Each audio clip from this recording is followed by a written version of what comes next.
দর্শক ব্রাজিলের রাজধানী ব্রাসিলিয়া থেকে রোড টু মারাকানার আমাদের আজকের আয়োজনে আপনাদের সবাইকে স্বাগত জানাচ্ছি। আমি এখন যেই জায়গাটিতে দাঁড়িয়ে আছি এটাকে বলা হয় সেন্ট্রো। সেন্ট্রো মিনস হচ্ছে সেন্টার, বাংলায় যাকে বলা হয় কেন্দ্রভূমি। আমার ঠিক পেছনেই যে স্থাপনা আপনি দেখছেন এটাকে বলা হয় টিভি টাওয়ার। 1902 সালে এই টাওয়ারটি তৈরি করা হয়েছিল। এটি এই পুরো শহরটাকে কিন্তু মোটামুটি বেশ পরিকল্পনা মতো তৈরি করা হয়েছিল। অস্কার নেইমার প্রখ্যাত স্থাপত্যবিদ, তার কথা এরই মধ্যে আপনারা অনেকবার শুনেছেন আমার মুখে। এই স্থাপত্যবিদের নিজের যেই পরিকল্পনা, সেই পরিকল্পনা অনুযায়ী কিন্তু গোটা শহরটা তৈরি করা হয়েছে।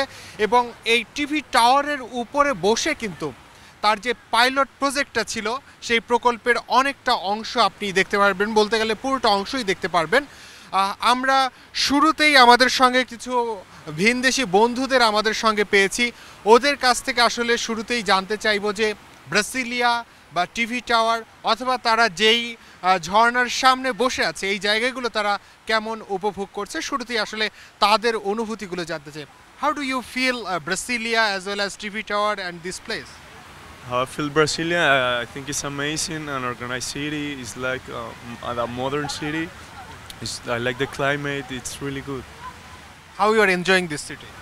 We're just doing just great. We like the weather, we like football, and we're supporting Colombia, so we just won and we're just spending our time in here, we're having fun.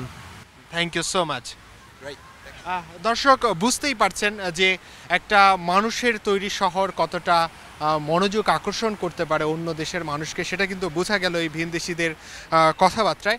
আমরা গোটা আয়োজন নিয়ে আসলে আপনাদেরকে চেষ্টা করব ব্রাসিলিয়ার পাশাপাশি যে এই শহরের নান্দনিক স্থাপনাগুলো আছে সেগুলোর সঙ্গে পরিচয় করে দেওয়ার জন্য। আমি অন্যান্য ইস্যুতে যাওয়ার আগে আরেকটা ব্যাপার আপনাদেরকে মনে করিয়ে দিতে চাই। ব্রাজিলের অনেকগুলো শহরে কিন্তু আমরা এর আগে পরিভ্রমণ করেছি, সেখানকার দৃশ্যগুলো আপনাদেরকে দেখিয়েছি। কেন ব্রাসিলিয়া আসলে ব্রাজিলের রাজধানী হওয়ার যোগ্যতা অর্জন করলো তা কিন্তু আমাদের এই গোটা আয়োজন দেখলে আপনারা অনেকটুকু পরিষ্কার হয়ে যাবেন। আশা করি রোড টু মারাকানার পুরো আয়োজন আমাদের সাথেই থাকবেন। Ladies and gentlemen, welcome to Brasilia, football capital of the world, it'll steal your life for a night, while you're on the edge of your seat, biting your nails, waiting for victory or defeat, and the weak don't even compete, it's the best of the best, the rest are crying, trying to form a protest. Ibra, I'm talking to you, but wait, let's get back on track, cause right now, yeah right now, we're hitting the Brazil world, we do it our way, representing the world, we're talking replay, I'm not gonna sing it till I see you got your hands up, sing it, sing it. শুরুতে ব্রাজিলের রাজধানী ছিল Atlanta পারের শহর Rio de Janeiro, কিন্তু যে কোনো সময় নৌ হামলা হতে পারে রাজধানীতে এমন ভাবনা থেকে 1800 শতকের মাঝামাঝি রিও থেকে দেশটির প্রশাসন কেন্দ্র অন্যত্র সরিয়ে নেওয়ার পরিকল্পনা নেওয়া হয়। এই ব্রাসিলিয়াকে তখনই রাজধানী করার পরিকল্পনা ছিল ব্রাজিলের, কিন্তু নানা কারণে শেষ পর্যন্ত তা হয়নি।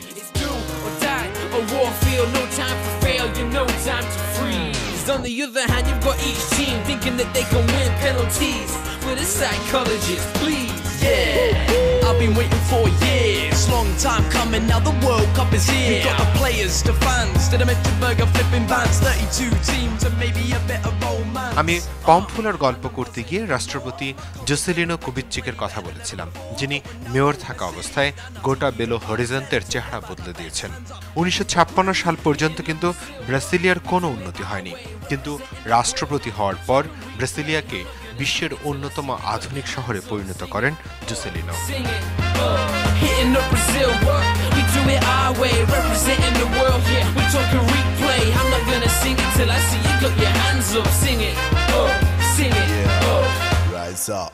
দর্শক এরই মধ্যে নিশ্চয়ই বুঝতে পেরেছেন ব্রাসিলিয়া হচ্ছে মানব সৃষ্ট একটা অত্যাধুনিক নগরী বলতে যা বোঝায় তার পুরোটা। এখানকার সব কিছুই কিন্তু খুব পরিকল্পিতভাবে গড়ে তোলা হয়েছে।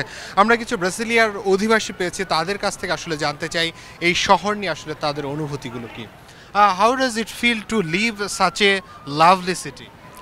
Brasilia is a good city to live because we have a lot of space and we have nature beside us. And that's good. That's a nice feeling. We see nature. We have a beautiful sky. And the whole city is created by a total planned way. How does it feel that somebody planned it and ultimately you are enjoying result of it? Alguém planejar e vir morar aqui. And I born in Brasilia, and I can say that this city is very, very nice. I love Brasilia. I think that living in Brazil is much better than any cities in Brazil. Any road in the world. And how does it feel that lots of people are coming here due to World Cup? How you are enjoying this? I'm loving it because Brasilia have a lot of things to share, and all the tourists have things to keep to live here, and we are the center of the Brazil, so we are loving it, and I'm loving it. Are you enjoying World Cup and other excitement? Yes, I enjoy the in the World Cup, and great moment in this the planet, the world, and I'm happy for staying in here in the moment in Brazil. I'm very happy. Thank you so much. You're welcome. দর্শক বুঝতেই পারছেন যে শুধুমাত্র নিজেরা এই শহরটাতে থাকেন না বলে এই শহরের যে সমস্ত নান্দনিক স্থাপনা আছে সেগুলো এখানকার মানুষেরা তামাম দুনিয়ার মানুষকে যে এই বিশ্বকাপের সুবাদে শেয়ার করার সুযোগ পাচ্ছেন, এটাই কিন্তু তারা দারুণ উপভোগ করছেন। আমরা আরও অনেক কিছুই আসলে ব্রাসিলিয়া সম্পর্কে আপনাদেরকে জানাতে চাই, আশা করি আপনারা আমাদের সাথেই থাকবেন।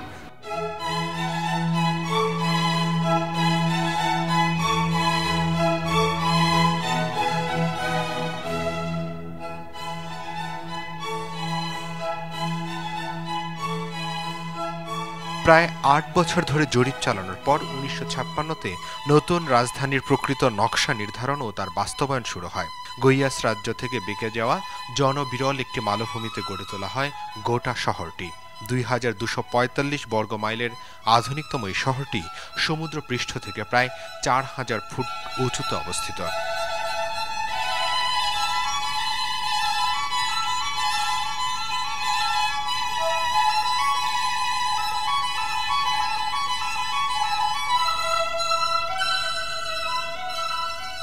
ব্রাসিলিয়ার কেন্দ্রীয় নগর পরিকল্পনার জন্য প্রতিযোগিতার আয়োজন করা হয়েছিল, যেখানে প্রথম হয় নগর পরিকল্পনাবিদ লুসিও কস্তার দেয়া পরিকল্পনা। তার ভাবনা থেকেই গড়ে ওঠে গোটা ব্রাসিলিয়া।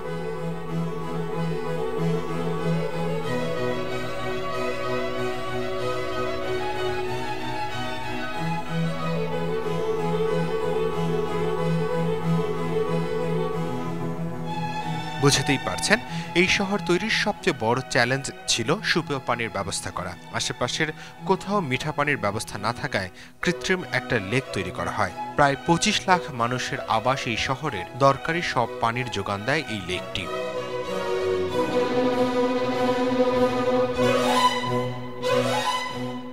দর্শক, রোড টু মারাকানার মাধ্যমে আপনাদেরকে জানাতে চাই, এমনিতে ব্রাজিল সম্পর্কে কিন্তু অনেক ধরনের মিশ্র ধারণা আপনারা আগে পেয়েছিলেন এবং বেশিরভাগই ছিল নেতিবাচক, কিন্তু যখনই ব্রাজিলে আমরা ট্রাভেল করেছি, যে সমস্ত শহরে গিয়েছি, এখানকার মানুষের অতিথিপরায়ণতা কিন্তু আমাদের মুগ্ধ করেছে এবং তারা সবাই কিন্তু অনেক বেশি কোঅপারেটিং।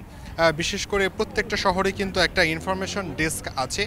এমনিতে যদিও সবাই পর্তুগিজ ভাষায় কথা বলে, কিন্তু ওই ইনফরমেশন ডেস্কে যারা কাজ করেন তারা সবাই কিন্তু ইংরেজিতে বেশ সিদ্ধহস্ত। আমাদের সঙ্গে একজনকে পেয়েছি, তাই না, উনি হচ্ছে ব্রাজিলিয়ার এই শহরটাকে চেনান, এখানকার ট্যুরিস্টদের নিয়ে কাজ করেন। ওর কাছ থেকে আসলে জানতে চাই যে ব্রাসিলিয়া শহরের স্পেশালিটি কি। Rena, will you please tell us what's the speciality of Brasilia? The specialty of Brasilia is the three power square, because we have the Congress was a beautiful building that we make the laws there, and we have the STF, the highest court in Brazil, so it's really beautiful. They are designed by Oscar Niemeyer and Lúcio Costa, and we also have the Palácio do Planalto, is where the president works, so it's really important over there. And the whole city was planned by Juscelino Kubitschek, Oscar Niemeyer, and Lúcio Costa. They are planning the city, and the city has an airplane shape, so it's really interesting. And here you can see unique architecture because it's new technology and that kind of stuff is really great. I think everybody should come and see Brasilia for themselves. And for my work, I help the tourists to know routes and to know what they can do in Brasilia, because there are a lot of things they can do. Because we have the new bridge, and you can see the artificial lake, Paranoá. There is a beautiful lake. People usually use boats to go to the lake and swim at weekends. So it's a normally do on weekends. How do you feel that lots of people from different part of the world, they are coming due to World Cup? How you are enjoying this gathering? I think it's really great they are coming here to know the city, because as I told you, it's a beautiful city. And it's interesting to know the tourists, because they have a lot of different point of views, they have different cultures, and it's interesting to know the cultures. It's really nice. Thank you so much. You're welcome. দর্শক বুঝতেই পারছেন China কিন্তু খুব excited, বিশেষ করে সারা দুনিয়া থেকে যে সমস্ত ট্যুরিস্টরা এসেছেন তাদেরকে এখানে এই শহর সম্পর্কে মজার মজার তথ্য দেওয়ার জন্য। রুট টু মারাকানার মাধ্যমে আমরা ব্রাজিলিয়া সম্পর্কে অনেক মজার তথ্য আপনাদেরকে জানাতে চাই। তার আগে ছোট্ট একটা বিরতি নিতে হবে, ফিরবো খুব শিগগিরই, আমাদের সাথেই থাকুন।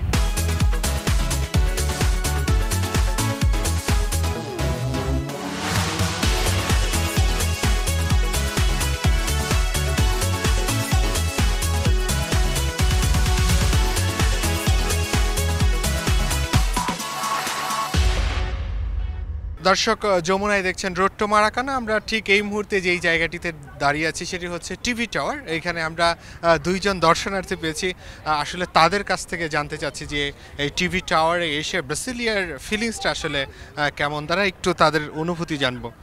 How does it feel to come over here, specially this TV tower? It's nice. Brazilian, it's one very beautiful city. I am Brazilian, but I'm loving Brazilian because all the city, it's completely planning. You have a big space and beautiful streets. The weather here sometimes it's a little, it's not wet, it's just sick, but it's nice city, it's beautiful. I'm love here. How do you feel to come over here? I love here too. I have been living here for 12 years, and our son was born here, and I love here. Yeah, it's my city for my heart. Due to World Cup, lots of people from different part of the world are now visiting Brasilia and other parts of Brazil. How does it feel? The other capital that's have a players have a soccer game is. I'm living in other capital. It's like in Brasilia. It's big. It's same, but I have when you compare. Brasilia, it's better because you have more space, it's more planning space, and it's better to life. But Belo Horizonte City, it's other nice city. Northeast of Brazil, Fortaleza, Natal City, it's beautiful cities because you have a nice beach, a weather, it's nice. It's sun every year and all the time. It's a special place, it's nice. Somebody taking interview from almost a different part of the world, Bangladesh. Would you like to say something about your country? I have a Bangladesh. It's one nice, special, nice place because long time ago, it's like 1 year ago, I'm reading a magazine, some information about Bangladesh and your cultures. It's a small country, but have a lot of people. It's one special. It's a particular situation. I never have been there, but one day maybe I will go there. It's one dream, maybe. Thank you so much. You're welcome. দর্শক বুঝতেই পারছেন এখানেও কিন্তু বাংলাদেশের ব্যাপারে ছোটোখাটো অনেক তথ্যই জানেন, এরকম অনেকেই আছেন।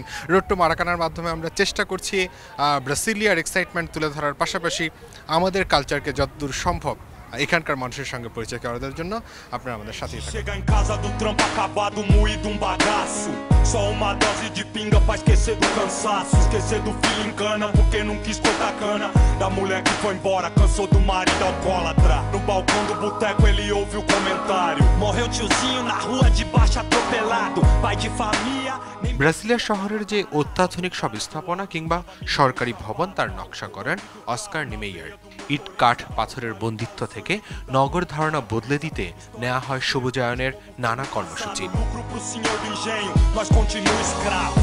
Tá tudo certo, não precisa briga. Pra que levar a sério, cara, é brinca. A vida é uma festa, vamos brindar. Vamos brindar. Tá tudo certo, não precisa briga. Pra que levar a sério, cara, é brinca. A vida é uma festa, vamos brindar. Vamos brindar. আর 1960 সালের 21 April আনুষ্ঠানিকভাবে যাত্রা শুরু হয় ব্রাজিলের নতুন রাজধানী ব্রাসিলিয়ার। As brigas, as mortes, os acidentes de trânsito e todas as suas vítimas. Brinde ao trabalho infantil na colheita da cana, as queimadas, a cirrose e a todo o dinheiro público gasto por causa do álcool. Vamos brindar. Já foi moda queimar índio com álcool lá em Brasília. Virou moda. Álcool em gel graças a পেলের আড়ালে হারিয়ে যাওয়া কীর্তি footballer গারিনচাকে এখানে অবশ্য দারুণ সম্মানিত করা হয়েছে। ব্রাজিলের জাতীয় স্টেডিয়ামের নামকরণ করা হয়েছে এই কিংবদন্তি ফুটবলারের নামে। স্তাদিও ন্যাজিওনাল গারিনচাকে ঘিরে ব্রাজিলের বিশ্বকাপের মূল আকর্ষণ।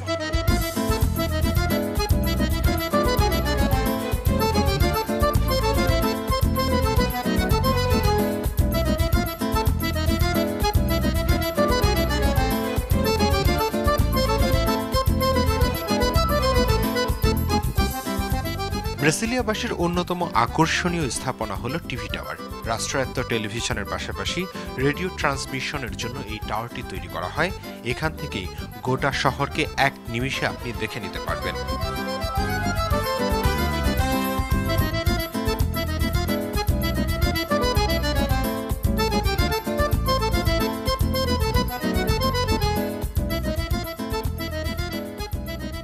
প্রায় 750 ফুট দীর্ঘ এই টাওয়ারের সামনে নয়নাভিরাম এই ঝর্ণা।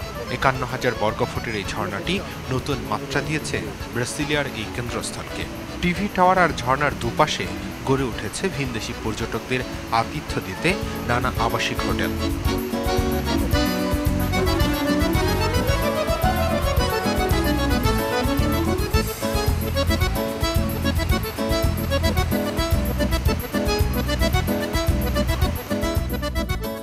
বিশ্বকাপ ফুটবলের সুবাদে এখন ভিনদেশি পর্যটকদের কাছে দারুণ আকর্ষণের জায়গা এই টিভি টাওয়ার ও তার আশেপাশের এলাকা।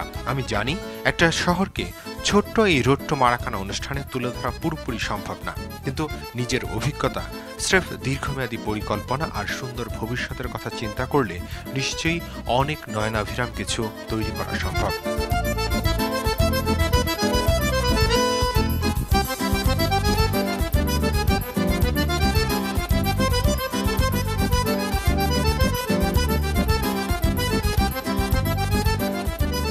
যেমনটা পেরেছেন ব্রাজিলের সফল রাষ্ট্রপতি জোসেলিনো কুবিটজেক, নগর পরিকল্পনাবিদ লুসিও কস্তা কিংবা স্থাপত্যবিদ অস্কার নিমেইয়ার।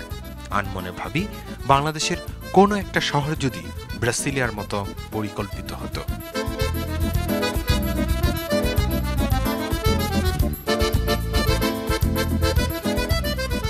ব্রাজিলের আজকের যে অগ্রগতি কিংবা সমৃদ্ধি কিংবা পুরোপুরি পরিকল্পিত নগরী বা পরিকল্পিত দেশ হিসেবে আজকের যে গড়ে ওঠা, তার পেছনে যে কয়েকজন মানুষ নেপথ্যে দারুণ ভূমিকা রেখেছিলেন তাদের একজন হচ্ছেন সাবেক রাষ্ট্রপতি জোসেলিয়ান কোবাচিক, যার কথা আমরা আগে একবার আপনাদেরকে বলেছিলাম পম্ফোলার বর্ণনা দিতে গিয়ে। আরেকজন হচ্ছেন কিন্তু অস্কার নেইমার। এই প্রথিতযশা আর্কিটেক্টের পরিকল্পনা অনুযায়ী প্রায় প্রত্যেকটি শহরের নান্দনিক কোনো স্থাপনা আমরা আপনাদেরকে ঘুরে দেখিয়েছি।